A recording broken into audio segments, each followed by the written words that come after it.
সব অনুভূতির ব্যাখ্যা করা যায় না, আর সবসময় ব্যাখ্যা করার প্রয়োজনও হয় না। অনেক সময় মানুষ একা লাগে, অসহায় বোধ করে, সব কিছু থাকা সত্ত্বেও শূন্য মনে হয়। এমন অনুভূতি বোঝানো যায় না, কারণ যার বোঝার ক্ষমতা নেই তার কাছে ব্যাখ্যা করেও কোনো লাভ হয় না। মানুষ চায় তার অনুভূতি কেউ বুঝুক, তার অভিমান বা অসহায়ত্ব কেউ অনুভব করুক।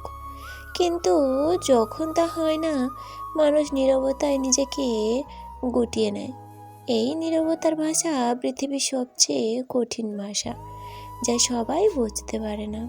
কিন্তু অনুভূতি এত গভীর যন্ত্রণা নিয়ে আসে যে মানুষ তা চুপচাপ নিজের মধ্যে লুকিয়ে রাখে। যে সত্যিকারের ভালোবাসে বা গুরুত্ব দেয়, তার কাছে কোনো ব্যাখ্যার প্রয়োজন হয় না। অনুভূতি, যন্ত্রণা নীরবে বয়ে বেড়ানোর কষ্ট একমাত্র সেই মানুষ বোঝে যে তা অনুভব করছে।